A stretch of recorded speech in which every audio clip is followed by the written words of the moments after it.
गेले 2 दिवस कोल्हापूर जिल्ह्यामध्ये आणि विशेषतः धरण परिसरामध्ये पावसाची प्रमाण वाढलंय।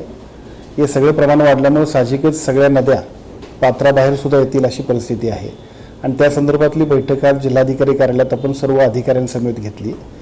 या संपूर्ण कोल्हापूर जिल्ह्यातल्या एकूण पूर परिस्थितीचा जर का आढावा घेतला तर आजच्या घडीला आपण ज्या पद्धतीनं योग्य नियोजन केलेलं आहे जिल्हा प्रशासनानं त्याचा उपयोग इतकाच होईल की आज कोणत्याही परिस्थितीमध्ये आपल्याला एकूण पूर परिस्थिती येऊ नये यासाठी सर्व उपाययोजना करण्याबद्दल आपण सूचना दिलेल्या आहेत।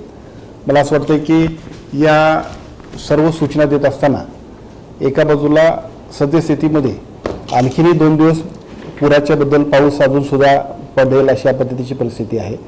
समजा पाऊस वाढला तरी सुद्धा सर्व अधिकाऱ्यांनी आपले हेडक्वार्टर सोडायचं नाही। स्थानिक पातळीवरच्या सर्व नागरिकांना सुद्धा आपण विनंती करतोय की विनाकारण घराबाहेर पडण्यापेक्षा आपण आपल्या घरीच राहा आणि सुरक्षित राहा अशा पद्धतीची विनंती सुद्धा सर्व प्रशासनाच्या वतीने करण्यात येते। सर्व अधिकारी आपल्याला ज्या सूचना देतील, शासकीय यंत्रणा ज्या पद्धतीची सूचना देतील त्याचा फक्त आपण सगळ्यांनीच त्याचं पालन करावं अशा पद्धतीची विनंती सुद्धा आपण करतोय। महापूर येण्यामध्ये कोल्हापूरच्या 2 गोष्टी महत्त्वाच्या आहेत। एका बाजूला पावसाचं प्रमाण प्रचंड वाढतंय आणि दुसऱ्या बाजूला खालच्या बाजूला असणाऱ्या आलमट्टीनं सुद्धा जर काही पाण्याचा विसर्ग सोडला नाही तर मग त्या पाण्याचा सगळा तुंब येतो आणि शिरोळनंतर साहजिकच आपल्या सगळ्यांना सुद्धा त्याचा फटका बसतोय। परंतु गेल्या वर्षभरामध्ये महाराष्ट्राचे मुख्यमंत्री आणि दोन्ही उपमुख्यमंत्र्यांच्या माध्यमातून विशेषतः राधाकृष्ण विखे पाटील साहेबांनी सुद्धा केलेल्या सहकार्यामुळे कर्नाटक सरकारच्या सुद्धा आपल्याला समन्वय योग्य पद्धतीने सुरू आहे आणि त्याच्यामुळे आलमट्टीचा विसर्ग आणि हिप्परगीचा विसर्ग सुद्धा योग्य पद्धतीने समन्वय करण्यामध्ये आमचे जिल्हाधिकारी असतील, आमचे इरिगेशनचे एससी असतील हे योग्य पद्धतीचा समन्वय करतात। त्यामुळे तोही पाण्याचा विसर्ग योग्य पद्धतीने पुढे चालू आहे।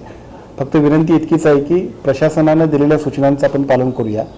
ज्या सूचना आपण देतोय त्याचबरोबर तिथले अधिकारी सुद्धा आपल्याला त्या ठिकाणी उपस्थित असतील, आपल्याला सूचना देतील। माझी विनंती एवढी आहे की पाऊस आणखीन 2 दिवस जरी वाढला तरी सुद्धा योग्य त्या उपाययोजना करण्यासाठी प्रशासनाची यंत्रणा सज्ज आहे।